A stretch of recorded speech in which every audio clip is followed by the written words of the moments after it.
Fala, especialista! Seja muito bem-vindo a essa aula que é a aula de projetos, né? Nós vamos entender um pouquinho assim quais são os pontos principais ali a serem analisados em um projeto.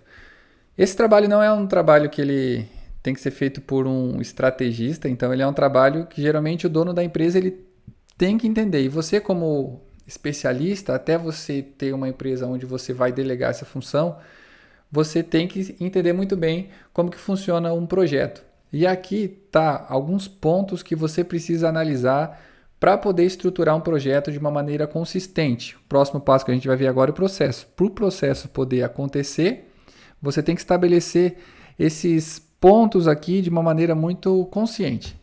E nessa imagem aqui, ó, você tem um resumo muito bem explicado de tudo isso. Primeiro, você tem ali em cima o fornecedor, depois você tem o concorrente, seu concorrente principal, depois novos concorrentes e depois você tem substituição. A substituição é a respeito do seu produto, né? Seu produto principal. Eu sempre falo, né? Não coloque o seu coração no produto, porque produto é produto. Pode ser que ele mude, pode ser que você encontre a possibilidade de um produto melhor e você precisa ter vários produtos para que o seu negócio ande cada vez melhor. A exemplo temos ali os fornecedores. Cara, meu governo tá uma bagunça, né? Não tem problema. Agora que eu vi. Ó, os fornecedores, pessoal. Meu Deus, tá ficando cada vez pior. Tá, voltando lá. O que não pode acontecer quando você está lidando com um fornecedor? Você não pode ficar refém de um fornecedor. Agora que eu não acerto mais meu cabelo. Pronto, acertei. Por exemplo, né, um fornecedor seria um cabeleireiro. Ficar refém do mesmo pessoa para cortar o seu cabelo. Não dá? Não dá. Daí ele não pode e você vai ficar com o cabelo bagunçado. Né? Foi uma brincadeira, mas é uma brincadeira que cabe no exemplo. Pensa da seguinte maneira, o seu fornecedor, você tem que ter a possibilidade de ter uma troca rápida e que você não perca custo, entendeu? Você tem que ter um bom relacionamento com o teu fornecedor, mas tu não pode ter um fornecedor só, senão você vai ficar refém dele. Um exemplo, né, para você que trabalha com infoproduto, seu fornecedor, as plataformas que você vai disponibilizar seu curso, é um tipo de fornecedor.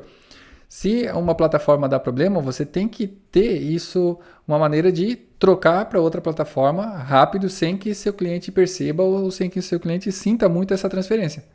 Pensa da seguinte maneira, você como um especialista, como alguém que está produzindo conteúdo, no meu caso.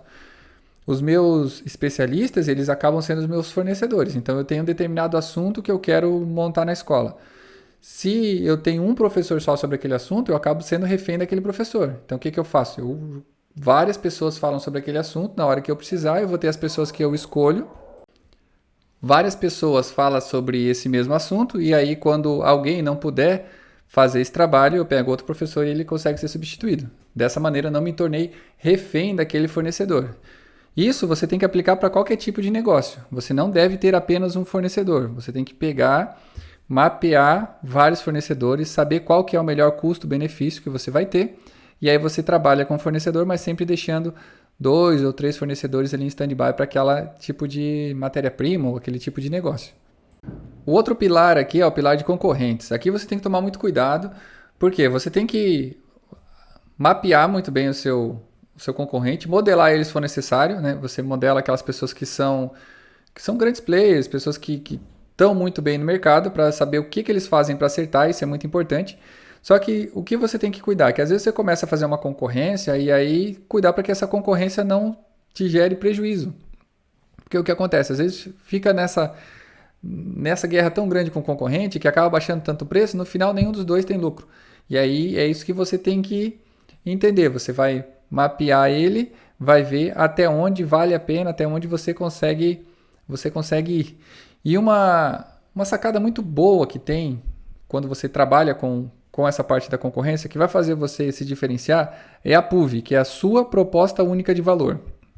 Lá no módulo de copy, eu vou ensinar vocês a fazer todo o processo de copy, inclusive a PUV e a Big Idea, que é uma das partes mais importantes para você trabalhar seu tipo de comunicação. E é nesse momento onde você consegue diferenciar da sua concorrência. O próximo ponto ali é sobre novos concorrentes.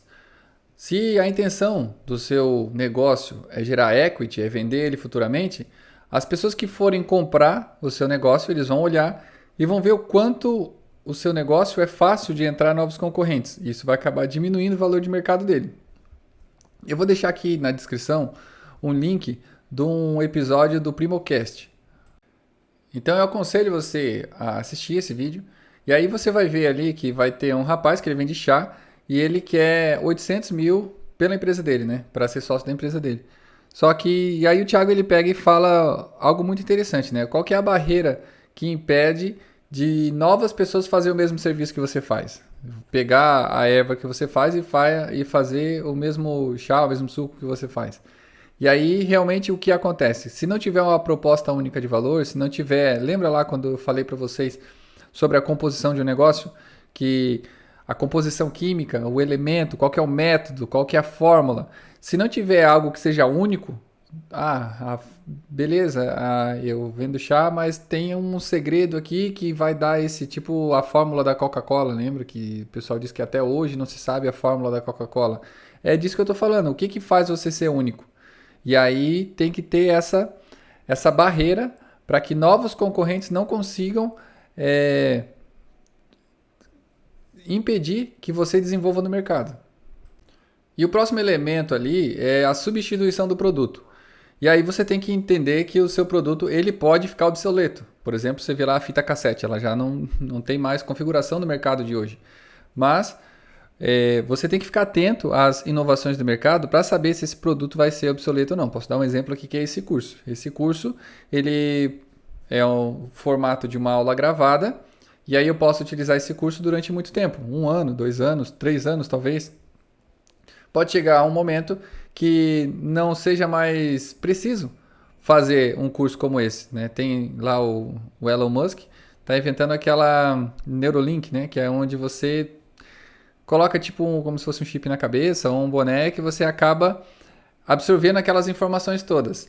O que você tem que entender? Se isso existisse, ia custar muito caro, né? E você tem que ficar atento se isso vai afetar no seu produto e o quanto você pode utilizar isso a seu favor. Então, quando você pensa na substituição do seu produto, é aquela história lá da Kodak. Porque a Kodak é uma história bem famosa, que a Kodak era uma das marcas mais renomadas, né, de câmeras. E, inclusive, até o projeto ali da câmera digital foi apresentado para a Kodak, só que ela achou que aquilo não ia vingar e não assumiu. E aí o que aconteceu? Ela ficou lá só com as câmeras de filme e não mudou, não entendeu que precisava ser substituído e acabou não participando da evolução digital, né, da fotografia. Então esses são os elementos que é capaz de fortalecer o seu negócio. Pensa lá no primeiro, fornecedor. Quanto mais poder de barganha você tem no seu fornecedor, mais você vai conseguir reduzir esse custo. Concorrente. Quanto mais você conhecer seus concorrentes, melhor vai ser para o mercado e melhor também vai ser o preço que você vai conseguir fazer pelo seu produto.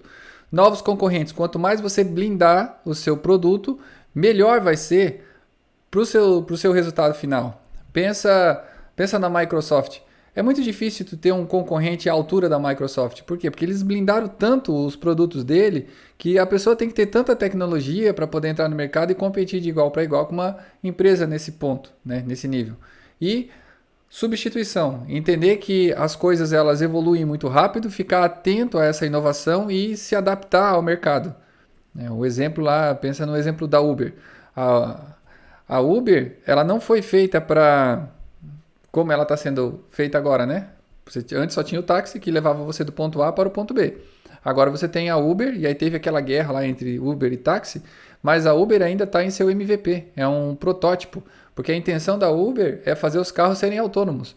Até um pouquinho mais além, talvez terem drones que vai colocar a pessoa dentro do drone e levar ela até o destino dela. Pensa numa cidade como São Paulo, que tem um trânsito horrível para você conseguir sair do ponto A até chegar no ponto B com um drone autônomo. Então, esse seria a ideia principal da Uber e vai acontecer daqui a pouco tempo.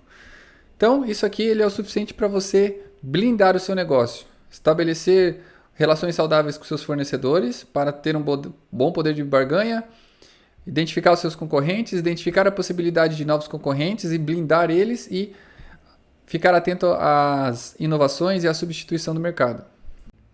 Esse então foi o pilar ali de projeto, né? Falando bastante sobre projeto. O próximo passo agora, a próxima aula vai ser sobre processos. É uma aula super importante. Tenta entender bem essa aula de processos, porque o que você tem que fazer? Você tem que definir muito bem os seus processos da sua empresa e saber quais são os passos que você dá para cada atividade que é feita dentro do seu negócio. Porque dessa maneira, se algo der certo, você sabe aonde você acertou. E se algo der errado, você consegue corrigir, porque você vai saber exatamente qual que é o processo. E aí você vai ver que essa aula é bem poderosa mesmo. Você vai conseguir colocar pontos nos principais processos e aí depois a gente vai entender o que é um processo, o que é uma tarefa, onde colocar, como escrever, tudo bem certinho, beleza? Espero você na próxima aula.